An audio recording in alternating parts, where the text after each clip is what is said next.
Mysterious science में आपका एक बार फिर से स्वागत है दोस्तों। फ्रेंड्स, अपनी धरती पे ऐसे बहुत से मिस्टीरियस जगह और एंशिएंट मॉन्यूमेंट्स हैं जिन्हें देखकर हम हमेशा ही फैसिनेट हो जाते हैं। ह्यूमन सिविलाइजेशन ने इंडस्ट्रियल रिवॉल्यूशन के आने के बाद काफ़ी तेज़ी से ग्रो किया है। आज हम प्लेन में बैठ के अपने सफ़र को बहुत तेज़ी से कर लेते हैं। बुर्ज खलीफा देखते हैं तो उसकी हाइट हमें काफ़ी आकर्षक लगती है, बट वहीं हम पुराने मॉन्यूमेंट्स को देखते हैं तो वो हमें बहुत ज़्यादा सोचने को मजबूर कर देते हैं कि उस ज़माने में लोगों के पास क्या टेक्नोलॉजी थी कि उन्होंने ऐसे गजब के मॉन्यूमेंट्स बनाए। इन्हीं में से पिरामिड एक है। दोस्तों, पिरामिड को देख के लगता है कि हमारी आज की टेक्नोलॉजी काफ़ी बोनी सी है। यस दोस्तों, जो मॉन्यूमेंट 4,500 साल से मजबूती के साथ खड़ा है उसमें सच में कोई बात तो है। तो चलिए पिरामिड से रिलेटेड कुछ रोमांचकारी बातें जानते हैं। अगर आपको वीडियो अच्छी लगेगी तो वीडियो को लाइक कर देना और चैनल को सब्सक्राइब कर देना। मैं हूं आपका दोस्त दीपक और आप देख रहे हैं मिस्टीरियस साइंस। दोस्तों, ये तो आप सबको पता है कि महान गीज़ा का पिरामिड, जिसे पिरामिड ऑफ खुफू भी कहते हैं, इजिप्शियन पिरामिड में सबसे बड़ा है। इसे 2560 BCE नियरली 4,500 साल पहले बनाया गया था। ये एंशिएंट 7 अजूबों में इकलौता है जो कि आज भी खड़ा है। गीज़ा का पिरामिड 4,000 साल तक अर्थ का सबसे ऊंचा स्ट्रक्चर था, जिसे बाद में 1300 BC में old church tower saint Paul cathedral, जो कि लंदन में है, ने सरपास किया था। फ्रेंड्स, ग्रेट पिरामिड एक पाषाण कंप्यूटर जैसा है। जैसे कि अगर इसके किनारों की लंबाई, ऊंचाई और कोणों को नापा जाए तो पृथ्वी से संबंधित डिफरेंट चीज़ों की स्टिक कैलकुलेशन की जा सकती है। जैसे अगर वर्ल्ड मैप पे गीज़ा का पिरामिड देखते हैं तो ये अर्थ के बिल्कुल सेंटर में आता है। पता नहीं इस टाइम के लोगों ने क्या कैलकुलेशन करी होगी, क्योंकि ना ही तब कंपास था और उस ज़माने के लोग भी अर्थ को गोल नहीं मानते थे।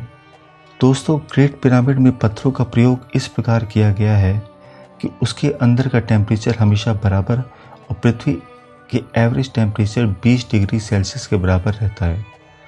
और हाँ फ्रेंड्स, अगर इसके पत्थरों को 30 सेंटीमीटर मोटे टुकड़ों में काट दिया जाए, इनसे फ्रांस के चारों ओर 1 मीटर ऊंची दीवार बन सकती है।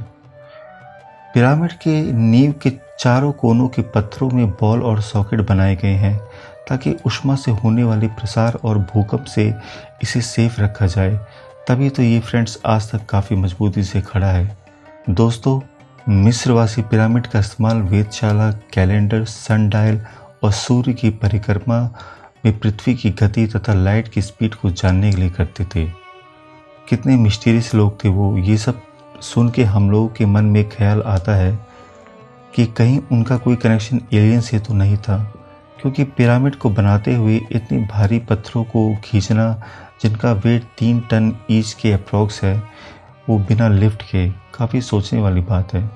दोस्तों, आज के ज़माने की लिफ्ट 20,000 kg तक का ही वज़न उठा सकती है, तो ये काफ़ी अलग ही बात हो जाती है कि उस ज़माने में लोगों ने 3-3 टन के पत्थर कैसे उठाए। बाकी रिसर्चर्स की थ्योरी को माने तो पिरामिड के चारों ओर एक पतला सा रैम बनाया गया था, जिसकी हेल्प से वो भारी पत्थरों को खींच के ले जाते थे और पिरामिड को कंप्लीट होने पर ये रैंप हटा दिया गया था। वैसे पत्थरों का वेट भी काफ़ी ज़्यादा था। गीज़ा के पिरामिड को बनाने में 3 टाइप के पत्थर का इस्तेमाल किया गया था: granite, white limestone and yellow limestone. वैसे सारे स्टोन्स गीज़ा में नहीं थे। येलो लाइमस्टोन्स गीज़ा प्लेटो के पास था, इसलिए सबसे ज़्यादा वही यूज़ किया गया। बाकी ग्रेनाइट और वाइट लाइमस्टोन वो काफ़ी दूर से लाया गया था। पिरामिड को गणित की जन्म कुंडली भी कहा जाता है, जिससे भविष्य की गणना की जा सकती है। कुछ लोग पिरामिड में स्थित जादुई असर की बातें भी करते हैं, जो मानव स्वास्थ्य पर शुभ प्रभाव डालता है। वैसे हम इजिप्ट के पिरामिड पर ज़्यादा चर्चा इसलिए भी करते हैं क्योंकि हज़ारों साल बीत जाने के बाद भी ये मजबूती के साथ खड़ा है और देख के लगता है कि आने वाली काफ़ी समय तक ये ऐसे ही खड़ा रहेगा। इजिप्ट में 138 पिरामिड हैं और इसकी कैपिटल कायरो के उपनगर गीज़ा में 3 है।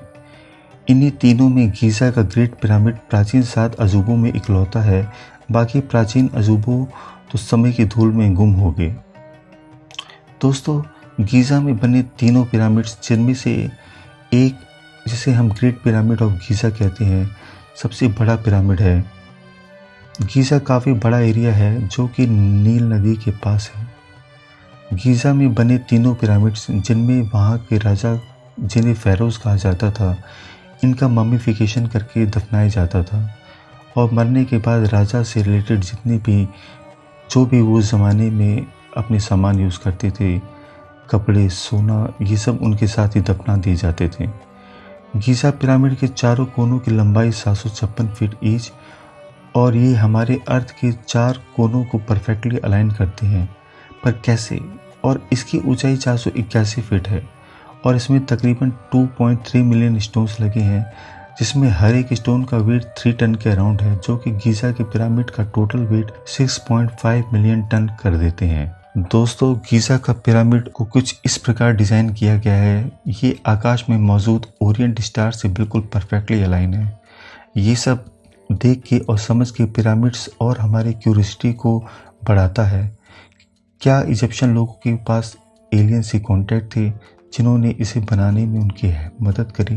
दोस्तों, ऐसे ही मिस्र के ढंढेरा नाम की एक जगह पे एक प्राचीन मंदिर है, जिसे मिस्र वासियों ने अपने एक भगवान हैथोर के लिए बनाया था।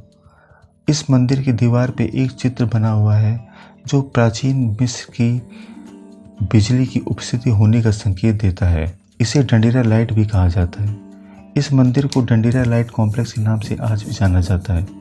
ये सब चीज़ें हमें ये सोचने को मजबूर कर देती हैं कि हमारे पास्ट में लोगों के पास कैसी टेक्नोलॉजी थी या वाकई में एलियंस धरती पे आए थे। तो दोस्तों, आने वाले टाइम पे पिरामिड से रिलेटेड और भी ज़्यादा रहस्यमय बातें हमारे सामने खुलती रहेंगी, क्योंकि मॉडर्न साइंस और आर्कियोलॉजिस्ट इस पर रिसर्च करते रहते हैं और शायद एक दिन हम पता लगा पाएँ कि इजिप्शियन लोगों के पास क्या टेक्नोलॉजी थी जिनकी हेल्प से शानदार मॉन्यूमेंट्स बनाए गए।